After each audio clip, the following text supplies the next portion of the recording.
आज की कहानी विरासत की। महेश के घर आते ही बेटे ने बताया कि वर्मा अंकल आर्टिगा गाड़ी ले आए हैं।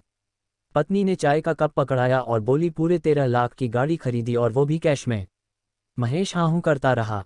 आखिर में पत्नी का धैर्य जवाब दे गया, हम लोग भी अपनी एक गाड़ी ले लेते हैं। तुम मोटरसाइकिल से दफ्तर जाते हो, क्या अच्छा लगता है कि सभी लोग गाड़ी से आएं और तुम बाइक चलाते हुए वहां पहुंचो? कितना खराब लगता है।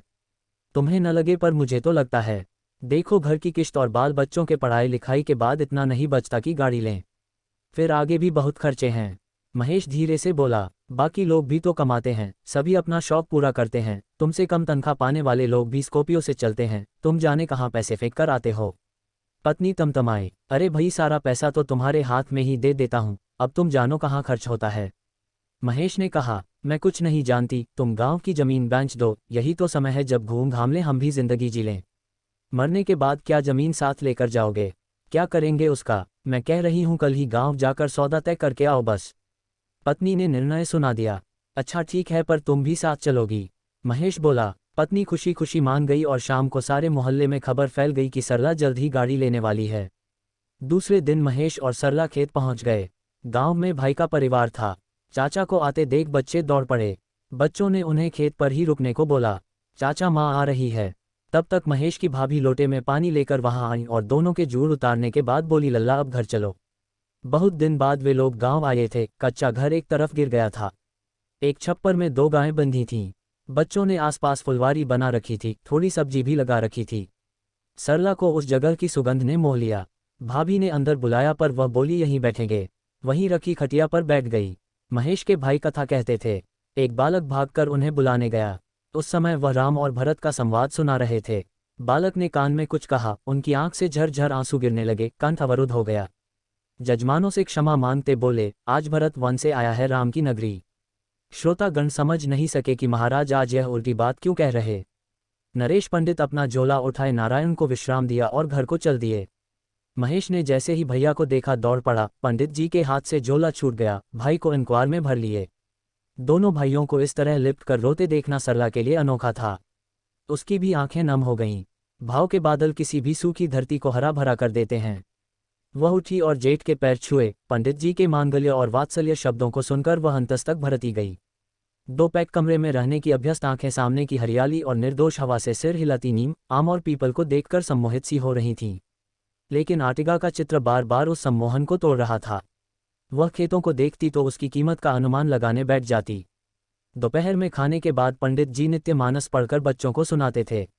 आज घर के सदस्यों में 2 सदस्य और बढ़ गए थे। अयोध्या कांड चल रहा था। मंथरा कैकेयी को समझा रही थी, भरत को राज कैसे मिल सकता है। पाठ के दौरान सरला असहज होती जाती, जैसे किसी ने उसकी चोरी पकड़ ली हो।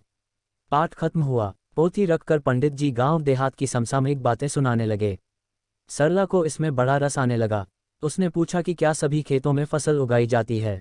पंडित जी ने सिर हिलाते हुए कहा कि एक हिस्सा परती पड़ा है। सरला को लगा बात बन गई। उसने कहा, क्यों न उसे बेच कर हम कच्चे घर को पक्का कर लें। पंडित जी अचकचा गए। बोले, बहू, ये दूसरी गाय देख रही हो, दूध नहीं देती पर हम इसकी सेवा कर रहे हैं। इसे कसाई को नहीं दे सकते। तुम्हें पता है, इस परती खेत में हमारे पुरखों का जानगर लगा है। यह विरासत है, विरासत को कभी बेचा थोड़े जाता है। विरासत को संभालते हुए हम लोगों की कितनी पीढ़ियां खप गईं। कितने बलिदानों के बाद आज भी हमने अपनी महिमाता को बचा कर रखा है। बहुत लोगों ने खेत बेच दिए, उनकी पीढ़ियां अब मनरेगा में मजदूरी कर रही हैं या शहर के महासमुंदर में कहीं विलीन हो गए। तुम अपनी जमीन पर बैठी हो, इन खेतों की रानी हो। इन खेतों की सेवा ठीक से हो तो देखो कैसे माता मिट्टी से सोना देती है। शहर में जो हर लगा है बेटा, वो सब कुछ हरने पर तुला है। संबंध, भाव, प्रेम, खेत, मिट्टी, पानी, हवा, सब कुछ। आज तुम लोग आए तो लगा मेरा गांव शहर को पटकनी देकर आ गया। शहर को जीतने नहीं देना बेटा। शहर की जीत आदमी को मशीन बना देता है। हम लोग रामायण पढ़ने वाले लोग हैं, जहां भगवान राम सोने की लंका को जीतने के बाद भी उसे तजकर वापस अयोध्या ही आते हैं। अपनी माटी को स्वर्ग से भी बढ़कर मानते हैं। तब तक अंदर से भाभी आईं और उसे अंदर ले गईं। कच्चे घर का तापमान ठंडा था। उसकी मिट्टी की दीवारों से उठती खुशबू सरला को अच्छी लग रही थी। भाभी ने एक पोटली सरला के सामने रख दी और बोली, मुझे लल्ला ने बता दिया था, इसे ले लो और देखो, इससे कार आ जाए तो ठीक, नहीं तो हम इनसे कहेंगे कि खेत बेच दें। सरला मुस्कुराई, विरासत कभी बेचा नहीं जाता भाभी। मैं बड़ों की संगति से दूर रही न, इसलिए मैं विरासत को कभी समझ नहीं पाए। अब यहीं इसी खेत से सोना उपजाएंगे और फिर गाड़ी खरीद कर आप दोनों को तीरथ पर ले जाएंगे, कहते हुए सरला रो पड़ी, क्षमा करना भाभी। दोनों बहनें रोने लगीं। बरसों बरस की कालिक धुल गई। अगले दिन जब महेश और सरला जाने को हुए तो उसने अपने पति से कहा, सुनो मैंने कुछ पैसे गाड़ी के डाउन पेमेंट के लिए जमा किए थे, उससे पड़ती पड़े खेत पर अच्छे से खेती करवाए।